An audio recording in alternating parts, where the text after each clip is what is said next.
When you switch from eating a high-carb diet to a keto diet, your body is forced to adapt.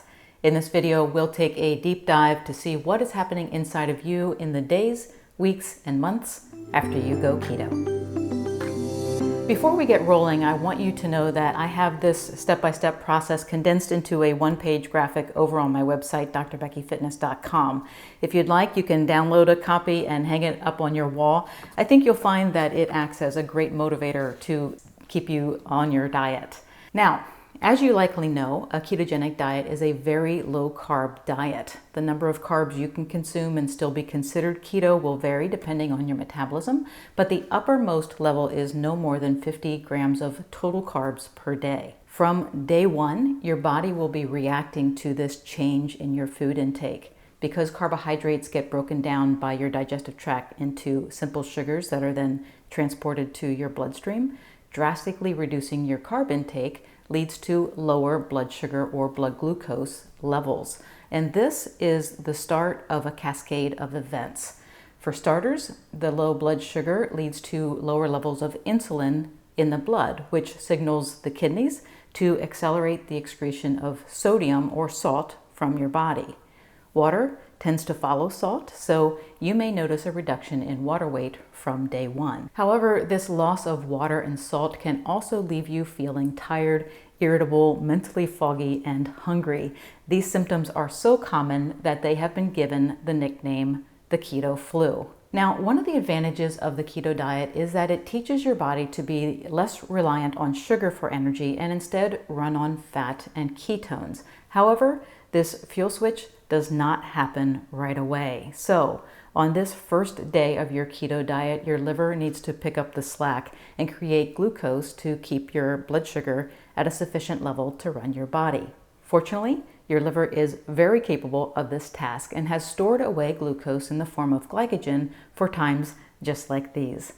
By breaking down those glycogen stores, your liver maintains your blood sugar at a safe level. So your liver saves the day at the beginning of your diet. However, the glycogen stores are limited, and as you move into day 2 of your keto diet, your body needs to search for fuel. Fortunately, the low insulin level you are experiencing makes it easy for your fat cells to release fat. Therefore, as long as you are not eating excess calories, your body begins to tap into your fat cells for fuel. When this happens, the triglycerides in the fat cells break apart, releasing free fatty acids and a molecule called glycerol into your system. As you finish day 2 and move into day 3, many of your tissues, including your muscles and heart, are taking in those free fatty acids and utilizing them for energy. However, your brain is a different story. It can't use the fatty acids directly, so your liver must come to the rescue again. This time, it saves you by converting some of the free fatty acids into ketones or ketone bodies, which are a form of fuel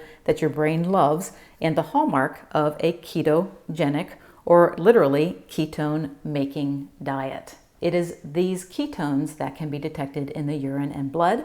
When they are at a sufficient level, you are said to be in nutritional ketosis.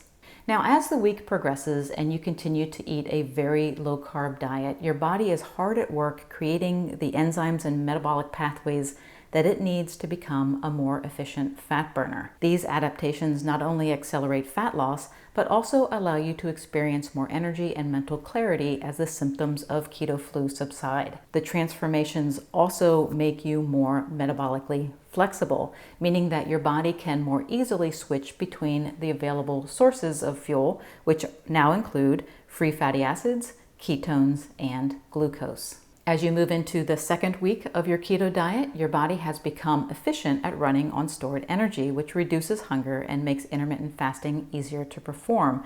However, while your body may be getting into the groove of your diet, there are environmental cues and emotional ties to high-carb foods that are likely still hitting your awareness. Therefore, during this relatively early stage of your diet, it pays to stay focused. If you give in to temptation now, you'll be quitting just before the magic happens. Keep going through the first full month and you'll gain physiological changes that make it harder to return to old habits.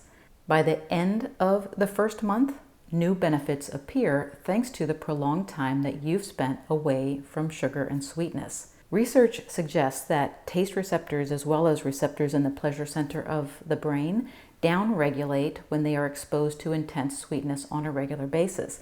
That's not good because it intensifies sugar cravings. Because you've been sugar-free for a month now, these receptors reset, allowing you to experience fewer sugar cravings and detect a wider range of flavors, adding to the enjoyment of your diet. And as you continue through the first 3 months of your keto diet, the reduction in the level of hunger that you're experiencing leads to a subconscious reduction in how much you eat. This factor, along with the consistently low insulin levels, leads to a noticeable loss of visceral and subcutaneous fat. Because carrying too much visceral or abdominal fat has been linked to higher risks of type 2 diabetes, heart disease, and certain cancers, you're gaining health as you lose weight. And by the end of the first 3 months of following a ketogenic diet, many people feel as if they have found a secret weapon that keeps them feeling energetic, alert, and satisfied as they continue to lose the excess pounds they've been carrying around. By this point, your body has become fat adapted. Any drop in athletic performance experienced in the first few months of your diet have been reversed, and your body has become better at using fat for fuel during exercise and throughout the day. When you switch to a keto diet, essentially what you are telling your body to do is become less dependent on sugar and instead use fat for fuel. This switch will not happen overnight, so the start of your keto journey can be a bit rocky. However, the rewards will come if you stick with it. If you need some motivation, I encourage you to download this PDF that summarizes the changes I covered in this video. It's fun to reference the chart and understand the step-by-step benefits you are giving your body when you go keto. I'll leave links here in the video and below in the description where you can grab a copy. Please subscribe before you go. Thanks for watching.